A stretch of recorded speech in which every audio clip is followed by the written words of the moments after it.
Di awal film, kita diperkenalkan dengan seorang pria bewok yang bernama Tom. Diceritakan, Tom ini batinnya sedang tersiksa dikarenakan sang istri telah menyelingkuhinya. Tom yang sudah berumah tangga puluhan tahun, ia dibuat depresi karena sang istri lebih memilih selingkuhannya dibandingkan Tom sendiri. Saat itu adalah jam 4 subuh. Di sini Tom langsung keluar dari mobilnya dengan membawa palu dan juga bensin. Bukan karena Tom tukang kuli bangunan, melainkan ia berniat menghabisi sang istri yang saat itu sedang bersama selingkuhannya. Tom pun memasuki rumah istrinya dan langsung membakar rumah tersebut.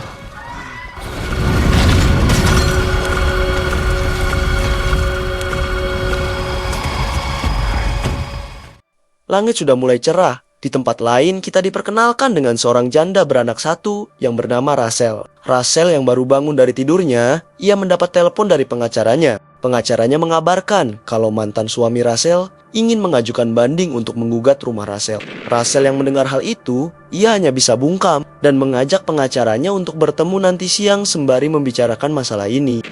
Kemudian Rachel pun dihampiri oleh anaknya yang bernama Kyle. Di sini Kyle sedikit kesal pada ibunya karena beberapa hari kebelakang sang ibu selalu kesiangan dan sering terlambat untuk mengantarkannya ke sekolah. Seharusnya mereka bisa berangkat lebih pagi agar terhindar dari macet, karena memang kotanya sangat padat dan sering mengalami kemacetan. Singkat waktu ketika Rachel dan anaknya akan berangkat, ia melihat tetangganya yang memiliki mobil baru. Di sini Kyle pun membecandai ibunya kapan mereka bisa membeli mobil baru. Sang ibu menjawab, bagaimana mereka bisa membeli mobil baru, beli bensin aja nggak pernah full tank. Pagi itu, jalanan masih terlihat sangat lenggang dan juga lancar. Sampai kemudian mereka mendapati jalanan yang cukup padat. Lantas, Rachel pun berinisiatif untuk melewati jalan tol saja agar anaknya bisa tiba tepat waktu. Akan tetapi di sini Kyle menolak, karena jika melewati jalan tol, jarak ke sekolahannya akan semakin tambah jauh. Tanpa mendengarkan anaknya, Rachel pun langsung tancap gas mengambil jalur kanan untuk menuju jalan tol. Setelah memasuki jalan tol, ternyata mereka pun sama saja terjebak macet. Dengan begitu, dipastikan Kyle akan terlambat lagi tiba di sekolah. Kemudian di tengah perjalanannya, Rachel mendapat telepon dari Deborah yang merupakan bosnya di tempat kerja. Dalam perbincangannya, Deborah meminta Rachel untuk datang ke kantor sekarang juga, dikarenakan ada pertemuan klien yang mendadak cukup penting. Akan tetapi Rachel mengatakan kalau dirinya tidak bisa datang tepat waktu dan meminta keringanan selama setengah jam. Deborah yang mendengar hal itu, ia tiba-tiba memecat Rachel, sebab Rachel sudah seenaknya melanggar peraturan dan seringkali terlambat kerja. Karena kemacetan tol yang tak kunjung reda, pada akhirnya Rachel kembali mengambil jalur untuk segera keluar dari jalan tol. Hey, see? All clear.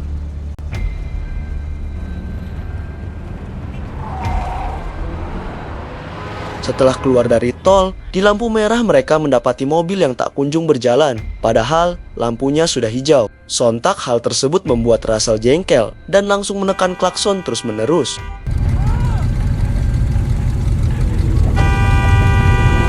Tapi rupanya walaupun sudah diklakson, mobil tersebut tetap tidak mau jalan. Dengan begitu Rachel pun langsung menyalipnya sembari mengacungkan jari tengah.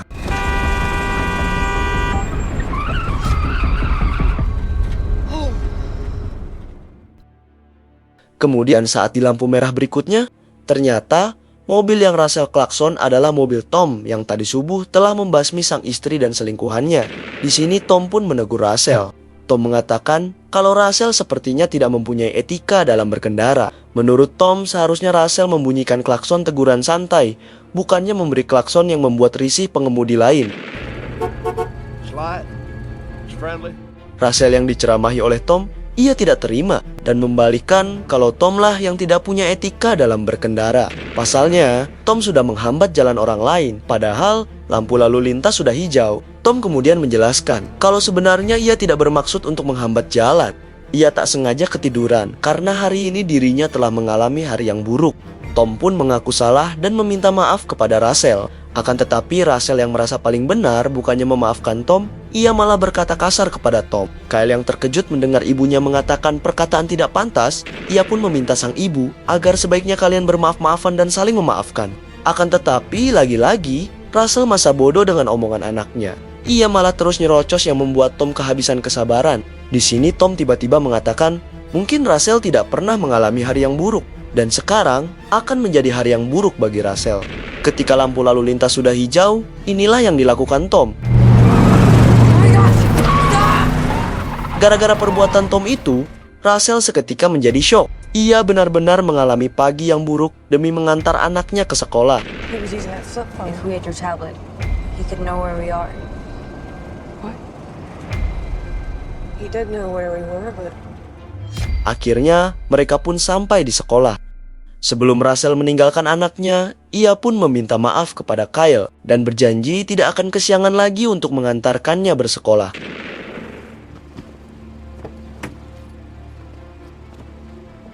Melihat bensin mobilnya akan habis, Russell pun memutuskan untuk mengisinya dulu ke pom bensin.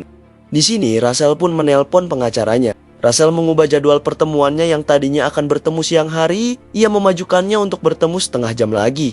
Russell pun menceritakan semua kejadian yang telah menimpanya pagi ini pada si pengacara. Pertama dipecat oleh Deborah bosnya, kedua terjebak macet sepanjang jalan, dan yang ketiga bertemu orang gila di jalanan, yang tak lain adalah Tom. Kemudian Russell pun jajan ke Alfamart yang ada di pom tersebut. Ketika Russell akan membayarnya di kasir, ia melihat CCTV kalau mobil Tom ternyata ada di belakang mobilnya. Tentu hal itu membuat Russell menjadi ketakutan. Si kasir dan seorang pembeli yang melihat Russell tampak panik, mereka pun bertanya kepada Russell. Lalu Russell pun menjelaskan kalau mobil yang di belakangnya dari tadi selalu mengikutinya. Mendengar hal tersebut, si pembeli yang merupakan tukang parkir di sana, ia pun menawarkan bantuan untuk mengantar Russell sampai masuk ke dalam mobilnya. Ketika Russell sudah beranjak pergi, si kang parkir yang mencoba untuk menahan mobil Tom, ia malah tiba-tiba mendapat hal tak terduga. Russell yang melihat Tom melibas kang parkir, ia pun menjadi semakin panik. Russell mencoba mencari HP-nya, namun tak kunjung ketemu. Tom pun mengejar Russell hingga Russell terpojokan di jalanan macet. Di sini Russell dibuat semakin takut, karena si Tom terus menabrak-nabrakan bemper mobilnya.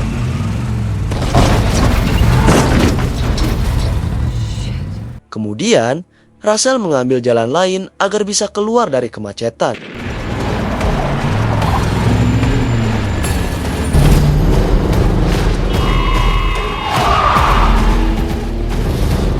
Russell terus mencari HP-nya di dalam mobil, tapi ternyata HP Russell kini berada di tangan Tom. Diketahui, saat di pom bensin tadi, Tom secara diam-diam telah mengambil HP Russell. Di sini Russell yang terus memperhatikan HP-nya berada di tangan Tom. Ia pun hampir saja menabrak bis hingga Russell membanting setir masuk ke jalan satu arah. Sementara itu, Tom terus lurus. Takut kalau Tom masih mengikutinya, Russell memutuskan untuk bersembunyi di sebuah parkiran. Di tempat lain, kita diperkenalkan dengan pengacara Russell yang sedang menunggu kedatangan Russell. Lalu tak lama terlihat Tom pun mendatangi tempat itu. Ternyata Tom sengaja menemui si pengacara karena ia mengetahuinya dari HP Russell. Tom mengenalkan dirinya kalau ia adalah teman dekat Russell. Si pengacara yang percaya begitu saja, ia pun meminta Tom untuk menghubungi nomor Russell yang bisa dihubungi. Karena dari tadi, si pengacara sudah menghubungi Russell tetapi tidak ada jawaban. Dengan begitu, Tom pun langsung memasukkan nomor HP-nya, yang ternyata itu nomor HP Tom sendiri. Rupanya saat di pom bensin tadi, Tom menukar HP miliknya dengan HP Russell. Ketika teleponnya diangkat, si pengacara mengatakan kepada Russell kalau ia sudah menunggunya dari tadi. Dan saat ini dirinya sedang bersama sahabat Russell yang namanya adalah Tom. Mendengar hal tersebut, Russell pun agak bingung sebab Russell tidak mempunyai teman bernama Tom. Ketika sudah disebutkan ciri-cirinya, akhirnya Russell sadar kalau orang yang sudah mengaku-ngaku sebagai sahabatnya adalah orang yang tadi mengejarnya. Lalu HP itu pun dipegang oleh Tom. Di sini Tom mengatakan kalau ia akan memberi pelajaran terhadap orang sombong yang tidak bisa menghargai orang lain. Si pengacara yang mendengar hal itu pun tampak kebingungan. Dan kemudian saat si pengacara ingin mengambil HP-nya, sesuatu mengejutkan terjadi.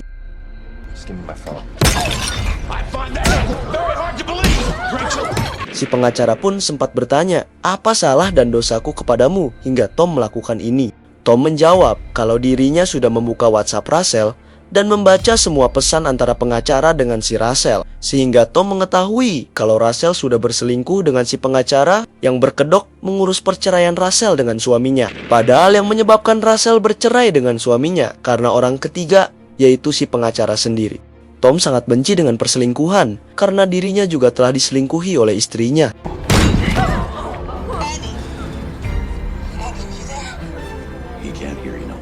Setelah menghabisi si pengacara, Tom pun langsung pergi. Di tengah perjalanan, Tom meminta satu nama dari kontak Russell untuk dijadikan target yang akan ia habisi. Russell mengatakan, lebih baik Tom menghabisi dirinya saja daripada menghabisi orang-orang terdekatnya. Akan tetapi, Tom bersikeras kalau ia meminta satu nama. Jika tidak, Tom akan menjadikan anak Russell yaitu Kyle menjadi target selanjutnya.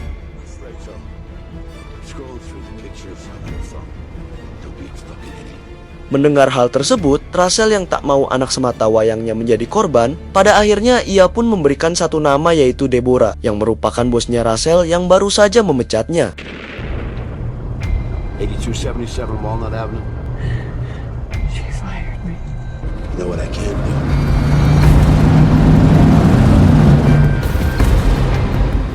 Setelah mengetahui kalau Tom akan menghabisi Deborah, di sini Russell pun langsung menghubungi kepolisian untuk berjaga di tempat Deborah.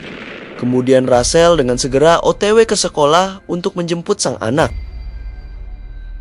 Scene berpindah, memperlihatkan pihak polisi yang saat ini mendatangi tempat Deborah. Tapi Deborah yang tidak tahu apa-apa, ia pun keheranan melihat kedatangan polisi. Di balik itu, kita juga diperkenalkan dengan seorang pria yang bernama Fred. Diceritakan, Fred adalah adik kandung Russell yang sudah berumah tangga tinggal berdua bersama istrinya. Di sini Fred tiba-tiba menyadari ada sesuatu yang tidak beres di rumahnya. Dan ternyata si Tom sudah ada di sana dengan menyandra istrinya Fred. Rupanya Tom tidak mendatangi tempat Deborah karena ia sudah mengetahui kalau Russell pasti akan menghubungi kepolisian. Tom pun menceritakan kepada Fred kalau permasalahan ini terjadi akibat diawali oleh perbuatan kakaknya yaitu Russell. Menurut Tom, Russell telah kurang ajar terhadap dirinya dan kini dia akan menerima konsekuensinya. Lalu tanpa basa-basi, Tom dengan tega tiba-tiba menghabisi istri Fred. Sementara itu, Russell sudah menjemput anaknya di sekolah.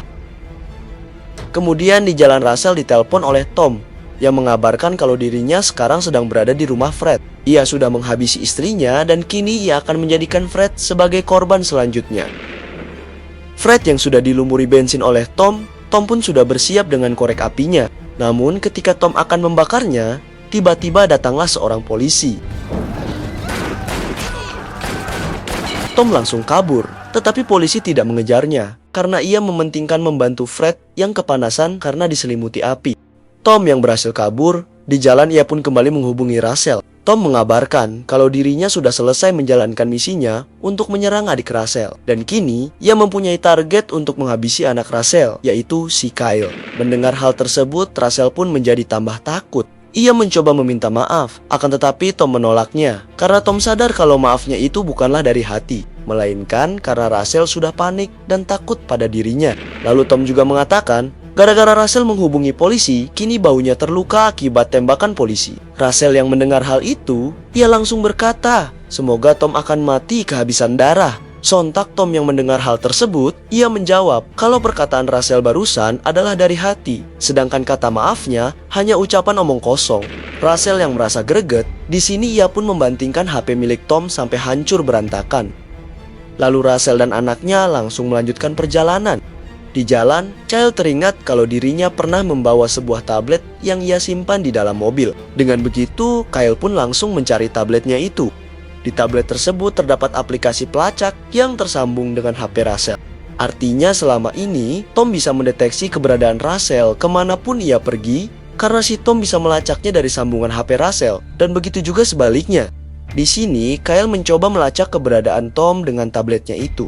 Namun seketika mereka dibuat terkejut karena pelacaknya mendeteksi keberadaan Tom yang ada di depannya.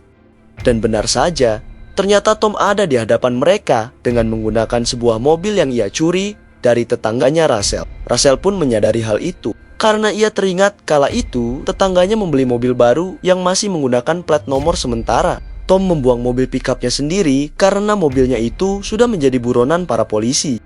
Di sini Russell pun langsung mendahului Tom, karena kebetulan di depan sana ada mobil polisi yang sedang berpatroli. Lalu, mereka pun meminta tolong kepada polisi. Akan tetapi, tiba-tiba dari belakang, Tom mengendarai mobilnya dengan berontak.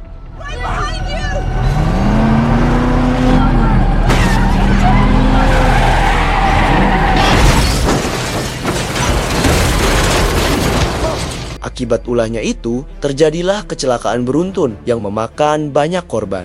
Sementara itu, alat komunikasi atau tablet yang mereka miliki satu-satunya saat ini yang akan mereka gunakan untuk menghubungi polisi, malah tiba-tiba mati. Aksi kejar-kejaran pun terjadi antara Tom dan Russell. Tom dan Russell ya guys, bukan Tom and Jerry.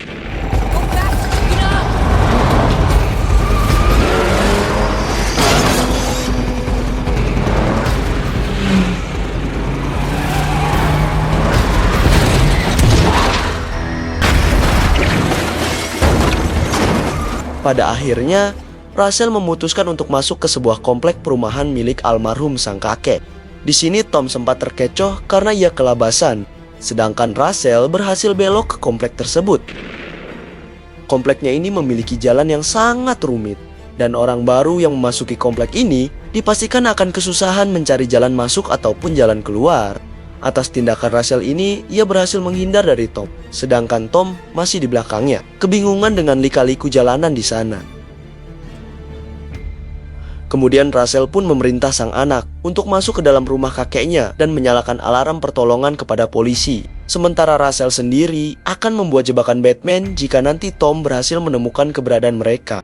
Di sini mereka pun langsung kerjasama. Kyle dengan segera menyalakan sinyal bantuan kepada polisi, lalu mencari tempat bersembunyi. Di balik itu, Tom masih muter-muteran mencari keberadaan Russell.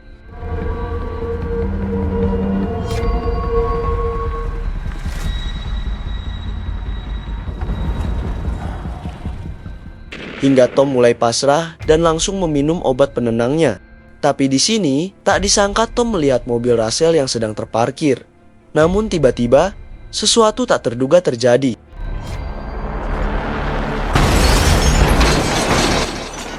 Ya, ternyata itu adalah Russell yang menjalankan jebakannya dengan memakai mobil mendiang sang kakek. Kemudian setelah Russell berhasil melibas Tom, ia pun ingin mencoba menghabisinya lagi dengan membawa sebuah pentungan.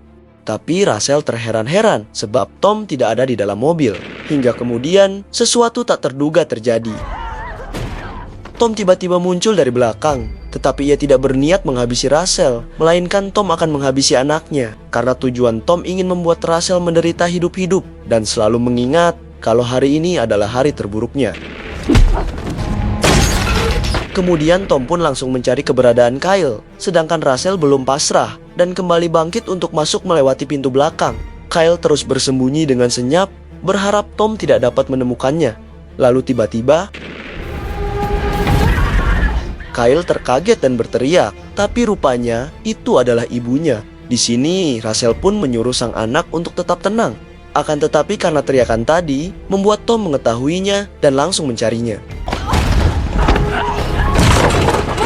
Mereka sempat melawan Tom, tetapi Tom terlalu tangguh dan bukan lawan yang sepadan untuk dikalahkan.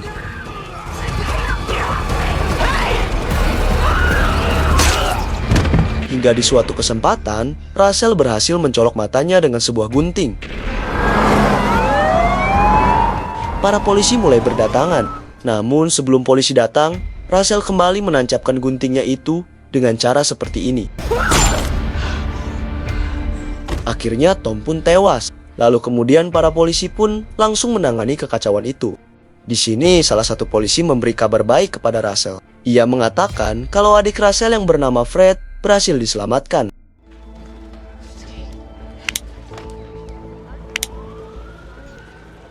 Lantas saat itu juga setelah berurusan dengan polisi, Russell dan juga Kyle langsung bergegas pergi untuk menemui Fred di rumah sakit. Akan tetapi di tengah perjalanannya tiba-tiba hampir saja Russell menabrak mobil lain. Tetapi ia tidak berani lagi untuk menekan klakson mobilnya. Ampun, langsung trauma dong ya. Tamat. Bagaimana menurut kalian? Oke, kita akhiri untuk video kali ini. Jika kalian suka dengan videonya, silahkan hantam dulu tombol subscribe-nya. Mohon maaf bila ada kesalahan dan kamsya.